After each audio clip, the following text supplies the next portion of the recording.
Hello everyone and welcome back into the GSMC Fantasy Sports Podcast, brought to you as always by the GSMC Sports Network. And for our second segment of today's show, why not reminisce about the beauty of the 2024 fantasy football season, both the winners and the losers that really helped you either tank this season, or you can't necessarily tank at fantasy football, but have a pretty bad fantasy football season, or people who overperformed expectations really helped you take command in your fantasy league this year. And it was a great year, like I said. We saw a lot of breakthrough stars this year. We saw a lot of players who we thought were going to exceed expectations, ultimately come up short. But overall, it was a fun position to look at the quarterback position. We're going to start off with and then go down to the wide receiver position, because all of these position groups were so integral to helping you this season on your offensive front. Because ultimately, I love all the positions in fantasy, especially the defense and special teams, but these core positions were where we saw the most breakout talent as well. So without further ado, let us jump right into it, talking some fantasy winners and losers from this season. Starting off with the quarterback position, like I said, and we previewed this young man before in this first segment here on today's show, but Jaden Daniels was the ultimate winner of the season.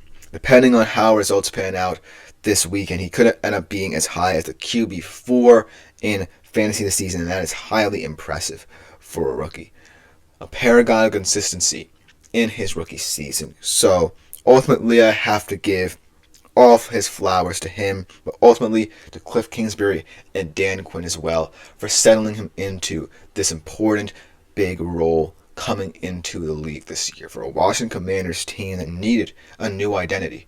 A lot of turmoil externally in the front office and things of that nature that really were threatening to carry over into this season and really kind of muddy what Jaden Daniels was coming into. But ultimately, new, fresh faces everywhere from the front office on down enters this organization and really made this now a healthy environment for a rookie quarterback to thrive in.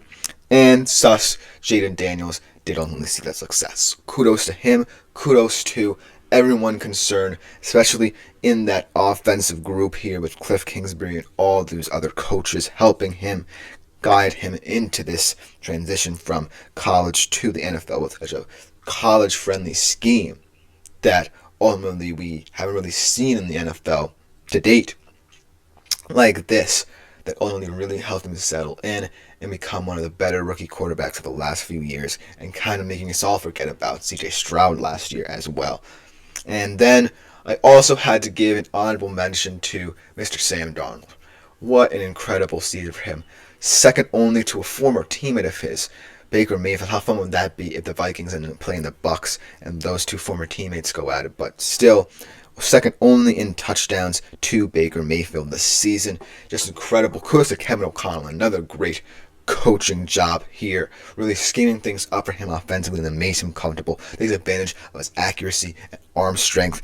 Ultimately settling him into this new team after the loss of J.J. McCarthy this season. Potentially also cementing his status as their QB1 next season. But whether or not he remains a QB1 in Minnesota or goes somewhere else, look for Sam Darnold to continue this success that he found in a new home in Minnesota this season, with a new team or with Minnesota this season, because they should be lucky to have him. Because this season could have been a disaster. A lot of people were writing them off as soon as J.J. McCarthy went down. But Sam Darnold really stepped up to the plate, really adapted to Kevin O'Connell's scheme, and ultimately found a lot of success. And they are one win away from being the NFC's number one seed. So we had to shout him out. But Jaden Daniels takes the cake here as a rookie quarterback for a once floundering organization, leading them to new heights. Now at the loser side of things, this is a guy who ultimately a lot of people might have been hoping to see more out of this season, but came up a little bit short. How about Trevor Lawrence? Coming off a big contract extension, over $60 million, I believe. A lot of people thought that in his third season in the NFL for Jacksonville, he would turn a corner. This was ultimately the season where Doug Peterson would really start to show his prowess as a head coach and ultimately get more multifaceted in the offensive side of the football. They brought in Brian Thomas through the draft, to ultimately help Trevor Lawrence lean into something he loves, which is his deep ball, but ultimately he came up a bit short. Not just a bit short, a lot short. This is still a quarterback who I think has all the raw talent to succeed in the NFL, but nothing seems to be working. No coaching plan has been implemented that gets him comfortable.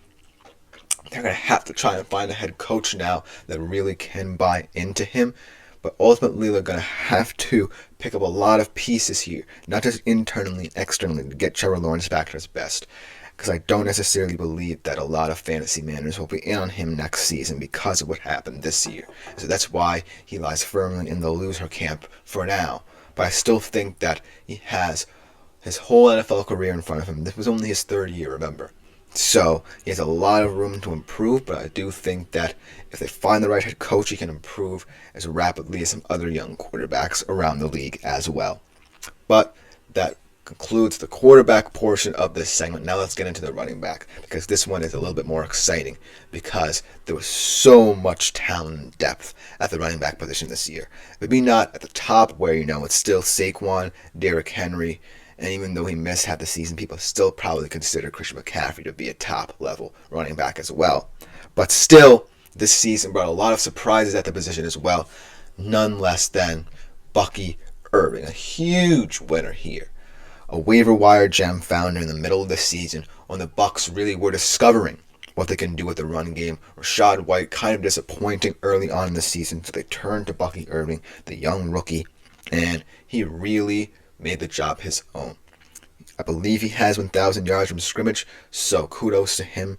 Kudos to the Bucs offensive line for really helping this running game, which I thought was going to be a little bit of an issue coming into the season for the Bucs as they try to make a more balanced offense around Baker Mayfield and those weapons in Mike Evans, the injured Chris Godwin now, and a guy like Cade Otton, who was also a rookie and came into his own this year. So kudos to Bucky Irving and this Bucs offense, especially Liam Cohen, for creating multifaceted ways in which this offense can score, and to Bucky Irving most especially for taking advantage of that in return, because they really didn't need a running back who really could solidify the position, really could create explosive plays, not just in the pass game but the run game, and that's what he did, and he took control of that. And look for him to continue to improve, be a steady 10 to 20 point performer for you at the running back position, potentially a better option than flex next year, because we have to see if he has a sophomore slump, but I still believe in him as well.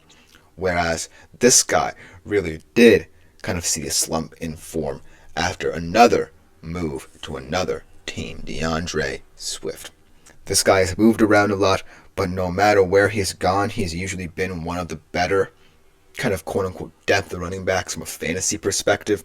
I've used him a lot in fantasy this year. Really looking forward to what he would do for Chicago.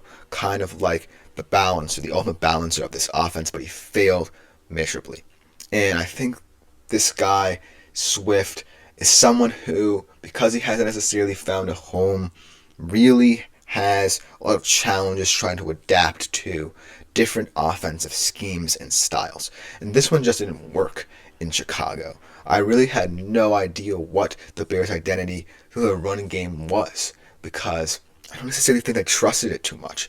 And because of that, DeAndre Swift kind of declined to his early Lions days, where he didn't necessarily have the confidence to make certain decisions in the run game that really helped him become this very multifaceted running back when he went over to Philly. But now in Chicago, I don't necessarily know what his role is, and his future is going to be looking very uncertain this offseason if they make some personnel decisions there.